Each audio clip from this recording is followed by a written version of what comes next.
चाहती हूँ स्मृति जी, इतनी बेशर्मी आप कहाँ से लेकर आते हैं कि बहुत जल्द ब्रजभूषण अपनी असली जगह जेल की सलाखों के पीछे नजर आएगा। वो अलग बात है, लेकिन जिस तरह इंटरनेशनल मीडिया उनको कवर कर रहा है, जिस तरह सरकार घुटने पे आ गई है और जिस तरह तमाम भारत के साथ पूरी दुनिया का उनको समर्थन मिल रहा है और एक तरह की धमकियां मिल रही हैं, तो उनकी बहुत बड़ी कामयाबी है कि कहीं ना कहीं उनकी जीत साफ नजर आ रही है। और मैंने पहले भी कहा था जब ये मूवमेंट शुरू हुआ था कि ये मूवमेंट जो है ये एक तरह का बहुत बड़ा धरना प्रदर्शन साबित होगा। जैसे पहले NRC साबित हुआ, दूसरा किसान मूवमेंट साबित हुआ, तीसरा ये पहलवानों का जो मूवमेंट है ये भी एक इतिहास लिखेगा और वो इतिहास में दर्ज हो गया कि किसको मिल रहा है समर्थन? किसको समर्थन? पहलवानों को समर्थन मिल रहा है। को जो मिल रहा है अयोध्या के साधु संत नहीं को सम्मानित किया है। नहीं, अयोध्या के वो साधु संत जिन्होंने सम्मानित करा होगा, हो सकता है वो फर्जी साधु संत हो। जिस तरह सोशल मीडिया पे हर काम फेक हो रहा है तो साधु संत भी फेक हो गए हो। अब मैं बाल बढ़ा लूँ और साध्वी बन जाऊँ और मैं कहूँ कि मेरा समर्थन ब्रजभूषण को साथ, तो क्या मैं साध्वी हो गई? क्या मैं महंत संत हो गई? तो तमाम फर्जी लोग उनके साथ हैं। और तीसरी बात ये है कि आप ही देखिए कि वो महिला रेसलर जो सम्मान लेकर आई थी, एक गोल्ड मेडल लेकर आई थी और उनकी तौहीन करी जाती है कि मेडल 15 रुपए का है तो इतने का है तो फ्री का है तो पैसे लौटाओ।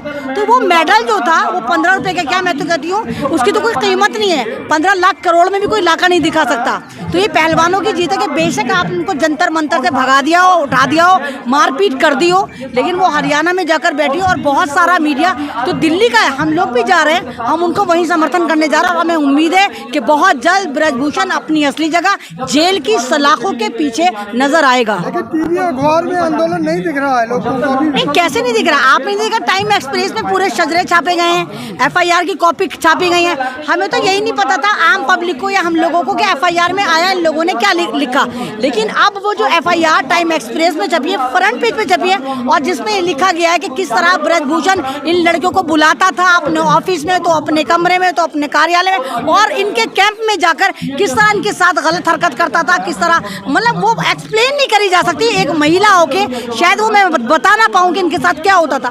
तो ये एक कामयाबी है कि अगर न्यूज़पेपर जो इनके चाटुकार पत्रकार थे, अगर न्यूज़पेपर में फ्रंट पे इनकी रिपोर्ट छप रही है तो ये महिला पहलवानों की कामयाबी है। बता नहीं पा रही है, आपको इतनी शर्म आ रही है। और जो महिला मंत्री हैं सरकार में बैठी हुई, उनको इतनी है शर्म नहीं कि इस मुद्दे पे बोलना है महिला को। देखिए वो चुप थी तो ज्यादा अच्छा था, अब वो बोली तो एकदम से गलत बोली कि पॉलिटिक्स कर रही हैं, तो उनको तो डूब के मर जाना चाहिए कि ये वो लोग हैं जो अपने आप को मतलब ना मालूम अपना जमीर कहाँ गिरवी रखकर आती हैं। और मैं तो ये हैरान हूँ, मैं तो पूछना चाहती हूँ स्मृति जी, इतनी बेशर्मी आप कहाँ से लेकर आती हैं?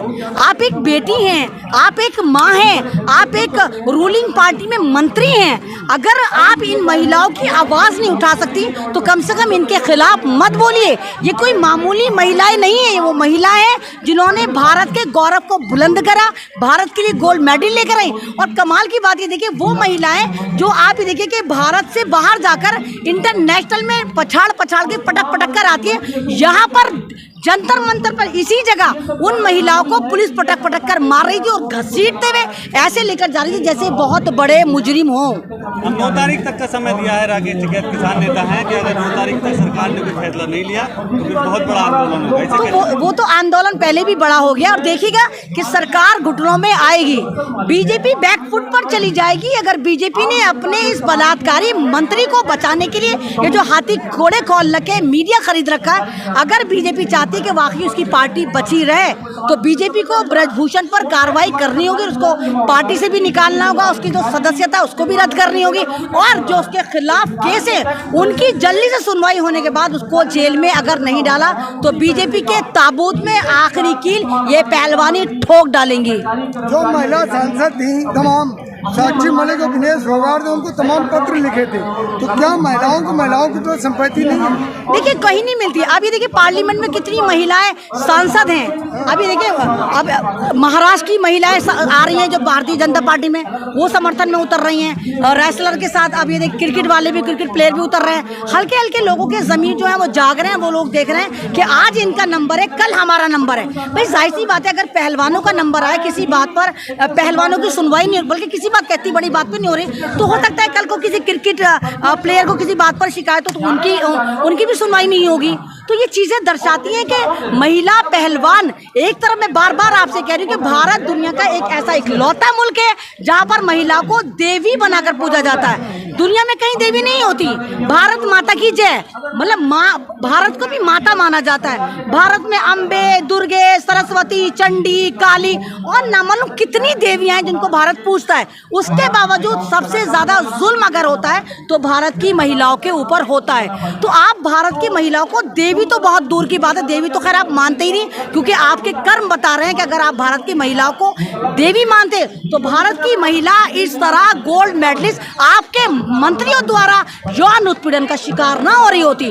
तो महिलाओं का ये कहना, और बीइंग ए लेडी मैं भी ये चाहती हूँ कि मोदी जी अगर आप नहीं मानते उनको देवी, कम से कम एक कॉमन लेडी तो मान लो। और मेरा संविधान ये कहता है अगर भारत की किसी महिला के साथ गलत होता है और वो FIR लिखवाती है तो उस पर कार्रवाई होनी चाहिए। ये संविधान कह रहा है। हम मोदी जी आपसे कोई भीख नहीं मांग रहे, हम अपने संविधान से हक मांग रहे हैं कि अगर कोई FIR हुई तो उसमें हमें हमारा हक मिलना चाहिए। अरे खिलाड़ियों को लोगों ने मिसगाइड कर दिया है। किसने मिसगाइड कर दिया है? अरे ड्रामेबाजी है।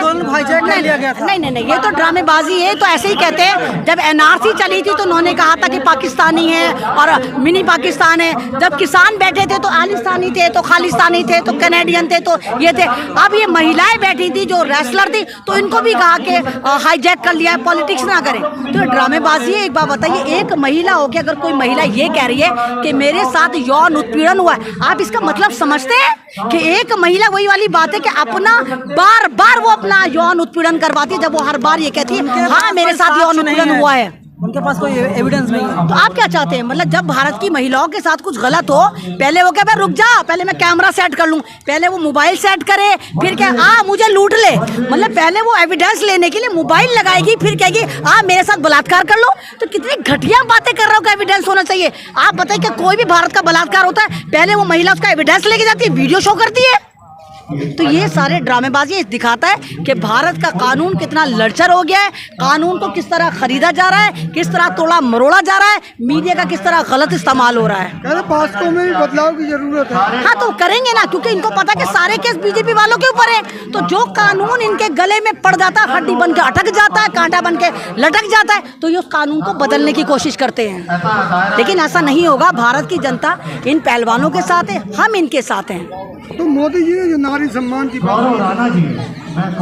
मोदी जी अगर नारी सम्मान की बात करते, आपको याद होगा जब ये महिलाएं पदक लेकर आई थी तो मोदी जी ने इनको अपने घर में बुलाया था, चाय पर बुलाया था, और मोदी जी ने कहा था कि आप हमारी बेटियां हो, हमारे परिवार का हिस्सा हो। और वही परिवार का हिस्सा 36 दिन तक जंतर मंतर पर 24 घंटे बैठा रहता है। लेकिन मोदी जी आपको नजर नहीं आता, आपके मीडिया को भी मोतियाबिंद हो जाता है, आपको इंटरनेशनल प्लेटफॉर्म पर नजर आता है ईरान की बेटी के साथ ये हो गया, पाकिस्तान में महिलाओं के साथ ये हो रहा है, चाइना में महिलाओं के साथ ये हो रहा है। लेकिन आपके देश की महिलाएं, आपके देश का गौरव, लगातार आपका परिवार जंतर मंतर पे 36 दिन तक बैठा रहा और आपके कान पे जू नहीं रहेंगी।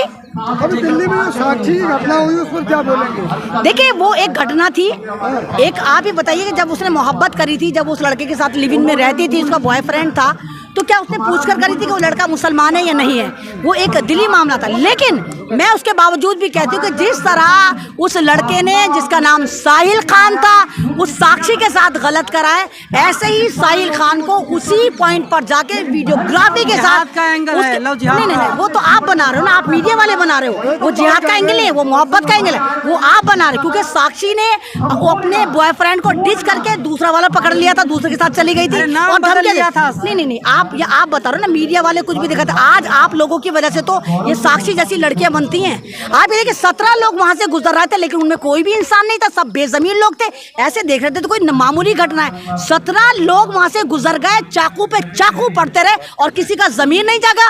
मैं तो ये कहती हूँ कि साहिल खान को उसी जगह ले जाकर, अगर उसने 20 चाकू मारे तो 40 चाकू मारे जाए, अगर उसने 40 मारे तो 80 मारे जाए। बिल्कुल वैसा ही फैसला होना चाहिए जैसा जुर्म हो, जिस तरह उसने करा उसी तरह। तभी भारत के कानून में आप ये देखिए, अगर इस तरह कानून यहाँ पर सजा देता है तो आप गूगल पे सर्च करेंगे अगली घटना को, क्योंकि यहाँ पर इतना फ्लेक्सिबल कानून बना दिया, सजा होती ही नहीं है। आप फिर उसको शूट करते हैं, फिर इस्लाम का तो जिहाद का तो मुल्ले का तो टोपी का, एक तरफ से उसको नैरेटिव सेट कर देते हैं। अगर आप इस तरह हटाकर ये देखें कि साहिल एक दरिंदा है और साक्षी एक भारत की बेटी बच्ची, उसके साथ गलत हुआ, तो यकीन करिए वहाँ पर इंसाफ भी मिलेगा और इस तरह की घटनाएं दोबारा नहीं होंगी।